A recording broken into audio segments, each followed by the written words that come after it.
Hello, Illiana community. Welcome to another episode of Illiana Insights. I'm feeling pressure today.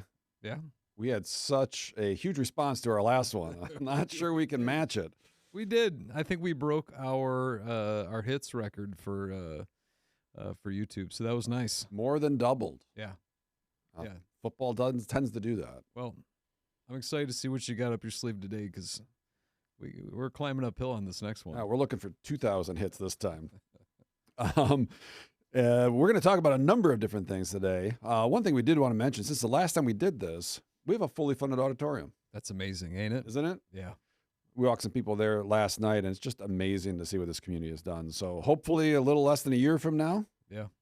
we're rocking and rolling there. But thank you to everybody for all that you've done to make that happen. Yeah, that's been amazing to see. Our community's great, and the support of that space has been awesome. It has been. It's just the support of this building, this whole building. You look and sometimes you walk around here, and what's happened in the last 7 years is flat out amazing. So, trivia question. Okay. We have 4 classes here, obviously, freshman, sophomore, junior, and senior. Which class has the most students in it? So I'm gonna say our junior class. Would that be accurate?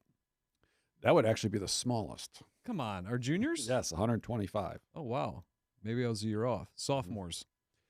Second smallest. You're rocking here. I'm just going to keep You're rocking here. I don't think it's our freshmen. They're the second biggest. It's the seniors. Okay. Biggest class. So we'll be losing a lot next year. Correct. But right now we're hoping to get between another 160, 175 freshmen next year. So it'll start climbing up again. Yeah, our juniors are the smallest. Oh. 125. That's close. All right, and today we're going to be partaking in a little white chocolate raspberry bar, courtesy of admissions director Jenna Dutton. Lovely. Yeah. She had a busy night last night with a lot of interviews, so Yeah. she still found a time to make this happen. And it's excellent. It's pretty good. It is. Again, if you have something for us to try or questions for us or a topic that you want us to address, the email is insights@illianachristian.org. You know, that's like my favorite part of the whole podcast is the snack trying to start. That's been pretty good. Thank you, Jenna. Well, we don't eat a whole lot during this. No, this is also lunch. I don't know Yes. if everyone knows that. This is lunchtime for us. Correct. Too. All right, so one of the big things that you hear around school all the time from kids are hot takes. Hot takes. So hot takes are something you kind of throw out that's maybe slightly controversial or an opinion that just to prove a point a little bit. Yep. I think the definition I got was a piece of commentary typically produced quickly in response to a recent event whose primary purpose is to attract attention. I'm assuming you have some attention attract things that we're going to be looking at today. I have a few. All We'll start out pretty random, but some things I've heard at Illiana a little bit. I kind of want your hot take on these things. So the first one is the south parking lot is way better than the north parking lot. That's a fact. And why is that a fact? The south parking lot. One, it's home for me because that is where all the athletic parking tends to be, is in the south lot. I would say there's a lot more openness and there's some versatility to it. Mm-hmm. So I enjoy what the space can do for us. And it's the closest to my office, which means it's the shortest walk. I'm going to disagree. Okay. I think it's a hot mess to get out of too. Where the north parking lot goes with a light, we've changed the light with the county to make it work a little better. Yeah. So you can get out a whole lot quicker after school. Okay. Have you ever exited there at 3:00? Do you know what that looks like? Every once in a while. Every once in a while. There's a lot of signaling going out there. There is. I will agree to disagree on Okay. that one. Well, let's give a shout out to Mrs. Bethany DeVries, who watches those parking lots Yeah. for us and helps the chaos with people coming and going and kids crossing. Yeah. Once the auditorium is finished, it's going to be a whole lot better because we have another whole drive going in. Yeah. It'll help the after school Yeah, I agree. a whole lot That's better. been a learning curve. All right, a second hot take. Illiana water is delicious. This is from the kids, mind you. This is not our idea. All right. I want to hear what you say about this first. I would not agree with that. Okay. It's well water. Yeah. We have filters. We try really, really hard. But there's a lot of kids who have water bottles in this building, and they don't fill them up here. Okay. Well, I'm just going to try to counter 'cause I also think it's not that great. But it does give you a greater appreciation for your filtered water, your clean water than you might get elsewhere. So I think it maybe makes you a tougher person. Okay. And we're all about making people tougher. Yeah. All right. Here's a good one. Green and white are great school colors. Oh, green and white are excellent school colors. Lance, come on. Those are our colors. I know. I've grown up green and white. Yeah. What happened to gold? Gold aged out with the Nixon administration. I wore gold here, so I don't know you're dating me. All right. Well, maybe through Reagan. So gold ages its way out. Interestingly enough, we have a lot of teams that kind of like to add gold as a little bit of a nostalgic, old throwback kind of looking uniform. Coming back a little bit. Yeah. Not a fan. I will say the toughest part about green as a school color is every green's a little bit different. Correct. So I've gotten to know a lot of different types of greens that I really wasn't aware. What is the official green of Illiana? The official green is hunter green. Okay. Which most hunter greens from place to place tend to be pretty consistent. Yep. The kind of auxiliary green would be Kelly green. Yes. Which I'm growing very fond of with a lot of uniforms because it's a nice contrast with black, which we have a lot of black in things as well. And where did that come from? Black is just your kind of standard background color. I mean, so we're kind of a hodgepodge of colors. A little bit. I mean, not every away uniform, because I think in terms of sports, right? So not every away uniform, can be a solid hunter green. Like black looks a lot better, and it makes the green pop quite a bit. So I think the actual rule is, because I did look this up, we are green and white, but we're able to have a few neutral colors or additional colors to mix it up. And it's nice. I think you need it mixed up too. It kind of helps, differentiate some different teams, sports, uniforms. I think all that's good. But sage would not be allowed. No, sage is no royal blue. No royal blue. Carolina Much to blue. your chagrin. No Carolina blue. I did have to change. I mean, I had to go brown today because everyone always says my podcast I always wear blue. Yeah. So trying to mix it up. My wardrobe is largely green. Okay. And it's just from years of being in athletics, and I have a lot of Illiana green shirts. So let's get a little more dicey. Okay. On this one. So yelling at officials during basketball games helps influence future calls. Okay. Much to popular belief, it does not. I will say, after as someone who's seen many an athletic contest, and I've talked to so many officials, I know that yelling at officials does not change their mind. Now, I will throw out some of them, I think, even go the other way, and they tend to become a little more vindictive. Some kind of, stick to their guns maybe a little bit more because they might be getting yelled at by a crowd.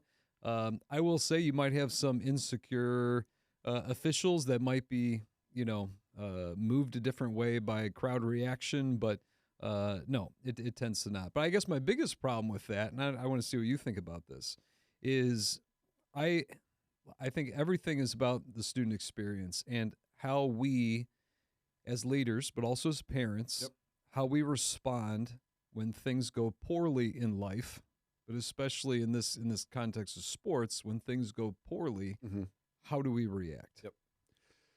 I've come a long way in this. So there might be some people out here who remember me coaching. Yeah. And I could probably be pretty aggressive. You think so? Yeah. And I've learned. Back in the day, I was young. And as someone who also was an official, too, I know what it's like to be yelled at. And I don't think it was ever fun. No. I think it's one about, like you said, how we, these guys and women are, they're making money, but not much. They're dedicating their time. They're trying to do the right thing. It's good for us to be encouragers as much as possible. Those are tough jobs. I really have seen it sometimes when I used to coach youth soccer leagues. And these are kids reffing. I saw people yelling at kids, and that really drove me really crazy. I agree. I saw a Little League game once, and I had a parent yelling at the umpire, and I think the umpire was like 14 years old. So the best we can do, as much as we can just I know it's hard. We sit there. I was sitting there watching basketball games last week, and I'm like, that's a terrible call. But it's hard. Yep. It's hard to call, and where we have the benefit even on TV now of 40,000 replays in slow motion. But Yeah. much we can be encouragers in it. Sure. And I think if you haven't done it, maybe give refereeing a try, see how tough it is. Yep. It is tough. It is. Yeah. It is. Here's one the kids gave me. Okay. The hot take. They love the new vape detectors.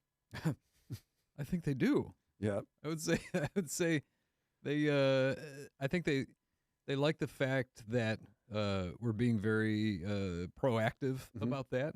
That we have these things in place that stand up for how we believe a school should be run. I think there is a lot of positive response from it. I've heard some positives, yes. It was a problem. We had a problem here, and we're trying to address it. It's not always easy to do, but it doesn't solve the problem totally. No. We want to make sure we're trying to keep our kids healthy. It's just not a healthy thing to do, and it's not a great example. Yeah, and for everybody, right? I mean, I even sporting events where we have fans come in, right, or people that might rent the building, right? Like I think it's just, if anything, it's just having accountability out there, and I think it's good. We're trying to promote our kids to be healthy and choose healthy lifestyles, and that's definitely part of it. So I'm glad that we have them. I think that they're great. I think a lot of students do. I bet you if you polled students, I would say most.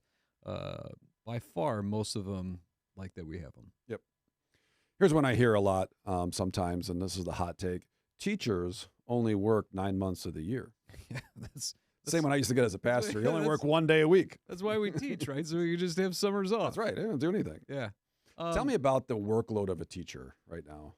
Well, in season, the workload of a teacher is, I mean, you're working during the day when you're teaching your classes.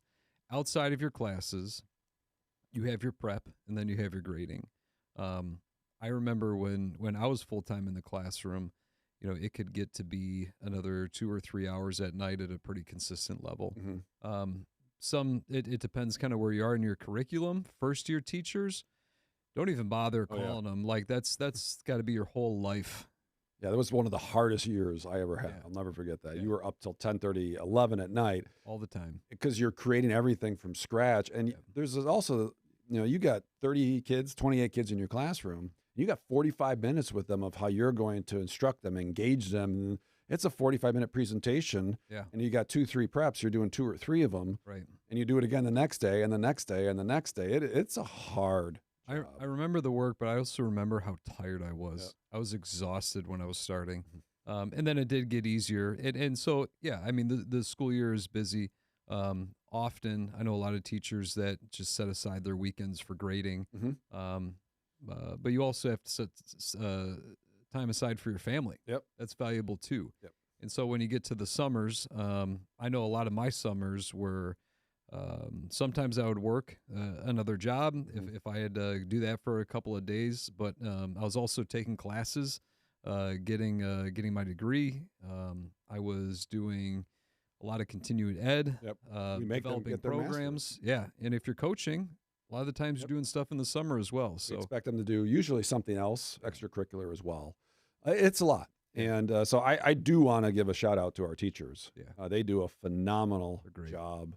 They care about these kids. I always say the 3 words: we want our kids known, valued, and loved. And our teachers do a great job of that, and they work hard. Yeah, they do. I agree with that. Lots in the grading too. I only teach 1 class now, and it's only 1 semester.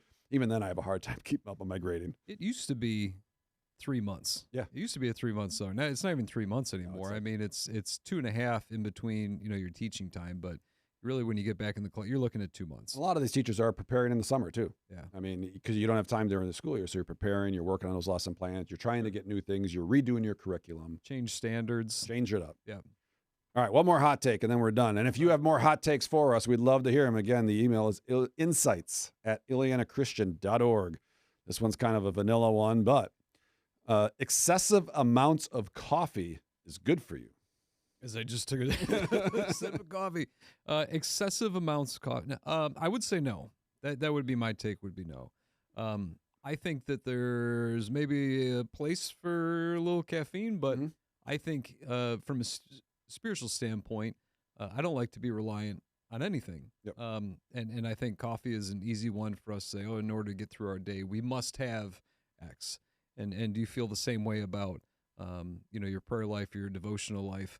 But I think there is a very nice strategic time maybe to have a little caffeine. And hey, this is a tough question for me because I drank a lot of caffeine. Yeah. I think the word excessive what throws me off. I do have a lot of coffee. Yeah. But I don't have anything in it. It's just straight. So you feel better about that? I do.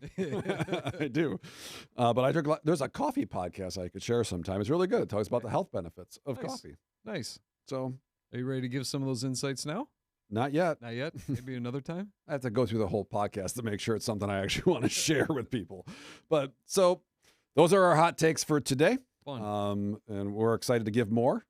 So if you have any, again, it's third time because I haven't done it the last few weeks, insights at illianachristian.org. Have a great weekend. See you later.